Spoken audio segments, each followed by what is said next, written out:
Have you been wanting to start a YouTube channel or take on some other challenging endeavor, but the fear keeps stopping you in your tracks? If so, I totally get it. I have been there. Hi, my name is K.A Bloch, and I am the award winning poet and author of 4 books that consist of poetry and prose.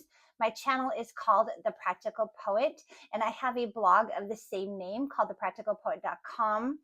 And I am the author of 4 books, if I didn't mention that already. And in each of my books, I do a little bit of storytelling with the poetry. So I tell a little bit of the backstory of the poem, kind of the inspiration, the motivation, what inspired me to write it, sometimes just my random thoughts. And then I get into the poem itself.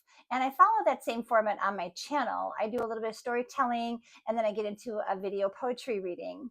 So each week I feature a different poem. And this week I'm featuring a poem from my latest book called Sow Seeds of Wisdom. Hopefully the glare is not too bad. We have a really nice sunny day today, but very cold. So I'm grateful for the sunshine, but it may be creating a little bit of a glare here. And this poem is called The Fear of Fear. And the reason I wanted to feature this poem this week was when I was trying to gear up myself to start a YouTube channel, I was looking at tons and tons of different other videos from other new content creators. And there was a video, and I can't remember the name. And if I can find it, I will link her name and channel below. But she said that there's typically 2 things that stop somebody from starting a YouTube channel. One of those things is comparison, and the second thing is fear. Well, I wrote about comparison, or I talked about comparison a couple weeks ago in a video called The Thief, where I featured a poem called The Thief from my 3rd book called Gather Seeds of Hope. And that poem is based on the quote from Theodore Roosevelt that says, "Comparison is the thief of joy." And how, when we're new YouTubers and when we start anything new, or even when we purchase anything, when we do anything in life that puts ourselves out there, we're always comparing ourselves to others, or typically we are, and how we shouldn't be doing that. So the first thing that stops people from creating a channel is the comparison. The second thing is fear. So the comparison, in my opinion, is a little bit easier to deal with. For one thing, when we get to the comparison stage, we've already put ourselves out there. We've already put something out in the world. We've already bought something. We've already done something. We've booked a vacation. We bought a new car. We've started a new channel. We've done something already. We've gotten over that hurdle of putting ourselves out there. We've done it. And now we're just saying, am I good enough? Is what I put out into the world good enough? Is this new car good enough? All of that stuff that kind of steals our joy, as the quote says. Fear can be a little bit more daunting. Fear can stop us in our tracks. Fear can prevent us from even getting to the stage where the comparison can kick in. And that's what this poem is about. So we all have fears, right? Many people have fear of public speaking, fear of flying, fear of heights, fear of snakes, all those things.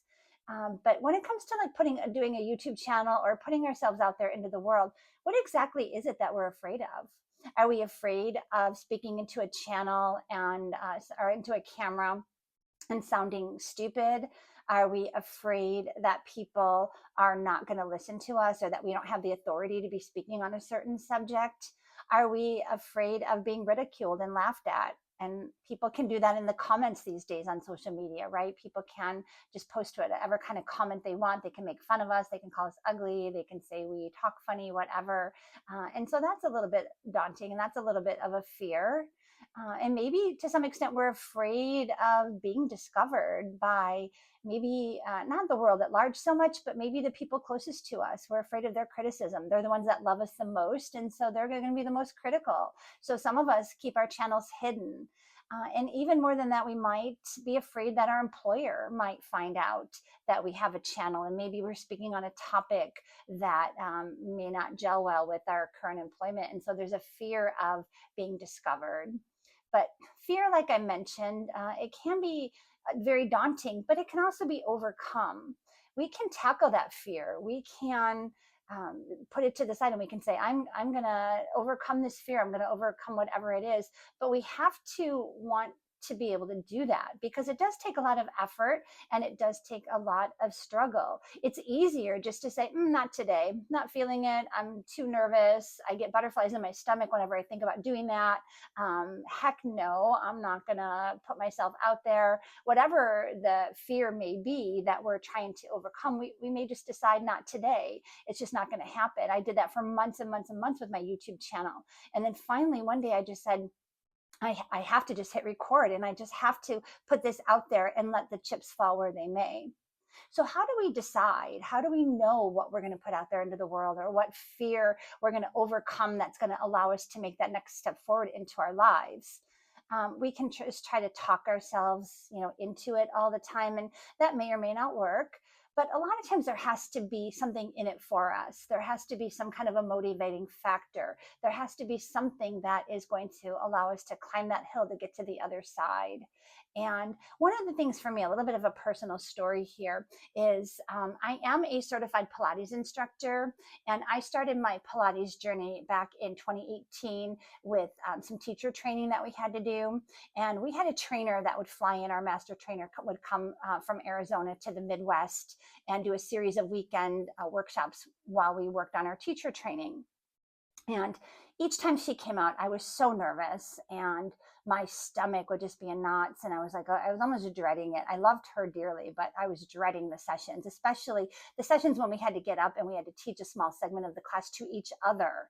And I would get up there and I would stumble, and I'm like, how am I going to be able to do this in a classroom full of people if I can't even do this amongst my own classmates here that are, and we were all super supportive of each other. So I was like, I'm not going to be able to do this. Like, the fear was just holding me back.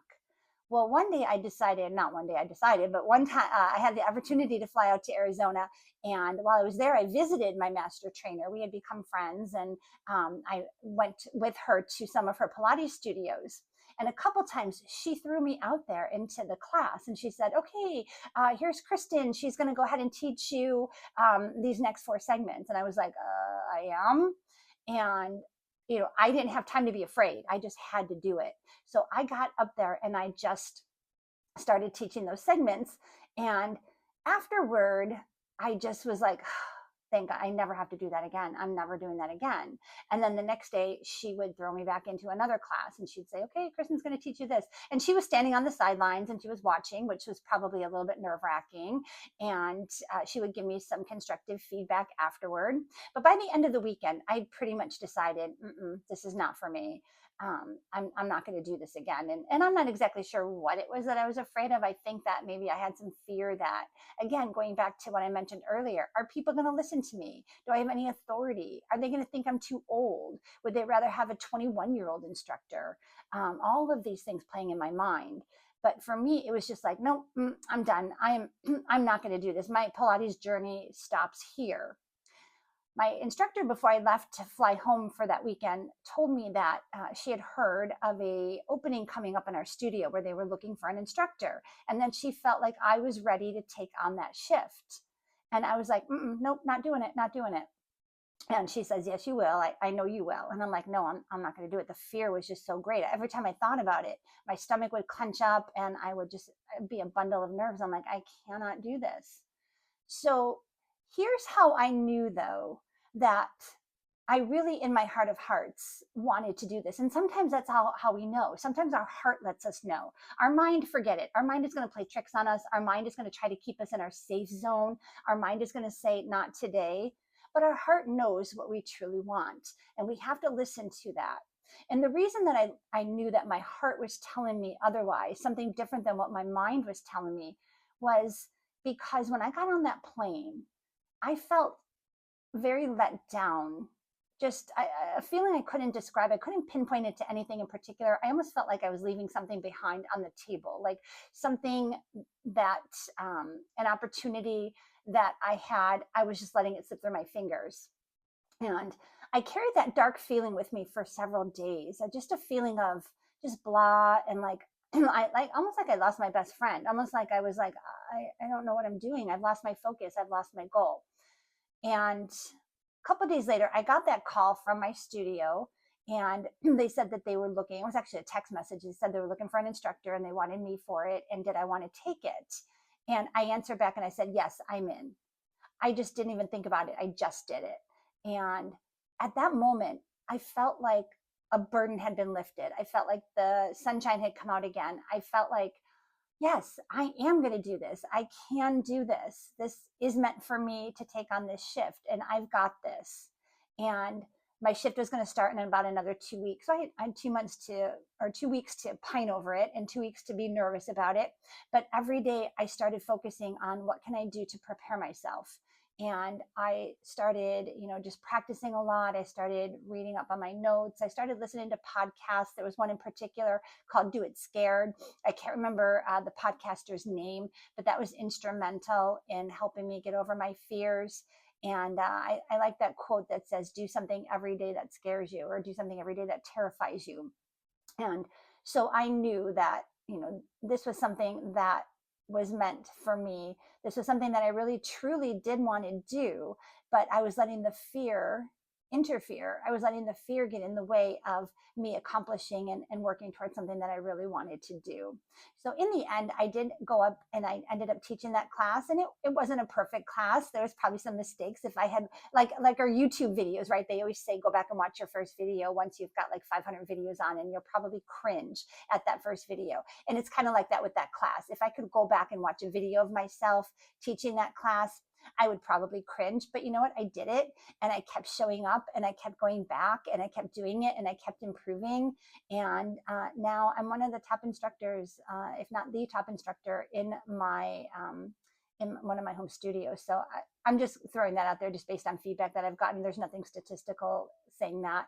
I have a large fan base. My classes are always waitlisted, and I feel like I have really kind of, I don't want to say lived my dream, but I've made it come true. And I did not let the fear stop me.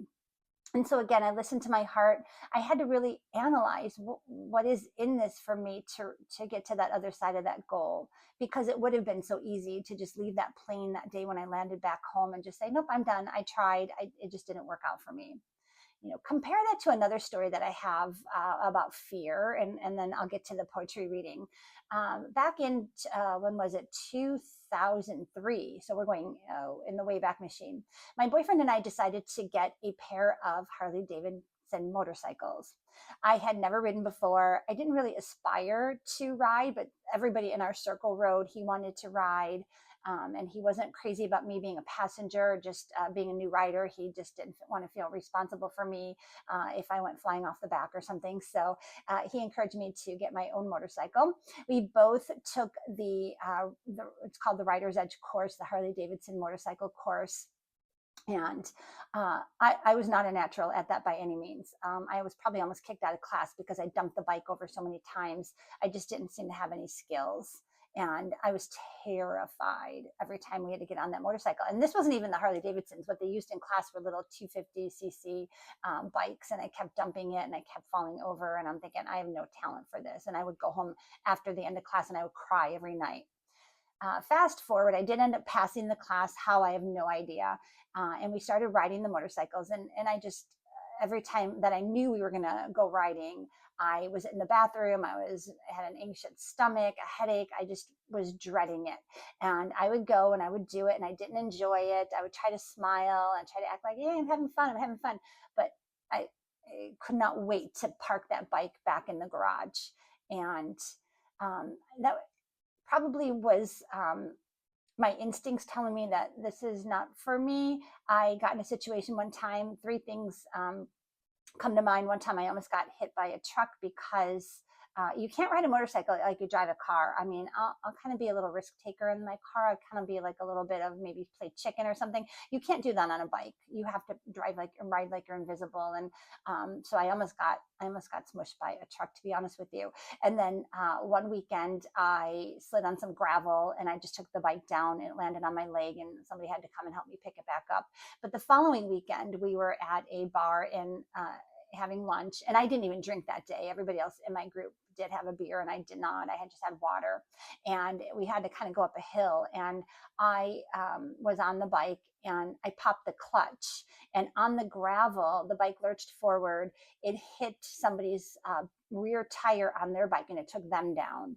And I was like, I'm done. I am done. There is no value in me continuing on this journey. I don't like it. It's not for me. And my heart in that case had been telling me all along, this is not for you. This is not your thing. It's okay to say no. It's okay to say, I'm afraid of this activity. And as it turns out, we ended up leaving the bike there. It was about an hour away. We went back later on with the truck, and somebody ended up driving or riding the bike home for me. And it was parked, and it was eventually sold. So two different scenarios where my heart was telling me what I really wanted to do. And it took me a bit to listen, but in both cases, I'm glad that I did end up listening. And I could have kept on with that motorcycle journey, but the truth of the matter was I wasn't enjoying it at all. I dreaded it. I didn't have any aspirations to keep continuing on that journey. And so in that case, the fear did win out, but I'm okay with that because it's not something that I truly, in my heart of hearts, wanted to accomplish. I didn't want to get to the other side, and I could have maybe had I persevered, been a master motorcycle rider. Who knows? I don't know if anybody knows the history of the band Rush. They're one of my favorite, and the drummer Neil Peart is amazing drummer. He's the late great Neil Peart.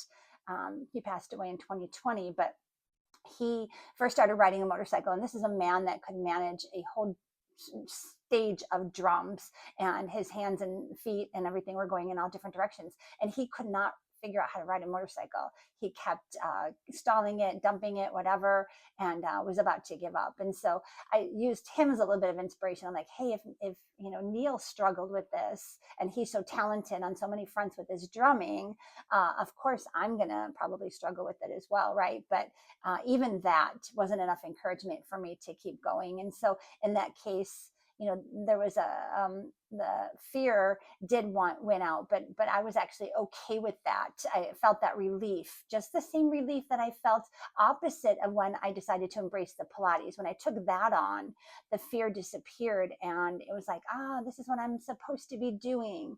With the motorcycle, it was like, this is what I'm supposed to be doing, parking this bike and never riding again, because I'm gonna probably kill myself or kill somebody else. So different ways that we can listen to fear. And I feel like I've probably talked enough. I'm going to go ahead and get into the poetry reading very shortly. You're going to hear in this poetry reading, you're going to hear the story of two people that had to overcome their fear. One was a fear of public speaking, and the other one, an athlete. I haven't quite pinpointed his fear. I'm thinking it was probably just fear of failure, fear of letting his team down, maybe fear of being in the public spotlight and being the one to have to make the winning point. Was probably a little bit of fear and anxiety on his side. So I hope that you'll stick with me for the poetry reading. It is a little bit longer. We're already almost 18 minutes in, so I apologize. If you don't want to stick around for the poetry reading and you want to head over to my blog, you can find the printed copy there. Again, the blog is called thepracticalpoet.com. You would go to the blog tab and then look for the poem, The Fear of Fear. So I'm going to go ahead and take a quick sip of water here. Actually, I said water. It's tea. It's such a cold day here. I need some warm tea. Put my glasses on, and I'm going to go ahead and turn to the fear. And again, this is from Sow Seeds of Wisdom. The valedictorian stands off stage, feeling so nervous and scared. Her speech is committed to memory, yet she still feels so unprepared. She peeks around the curtain and quickly scans the crowd. Her nerves are frayed, her belly aches, and her heart is beating oh so loud. She ponders running out the back door as she paces both to and fro.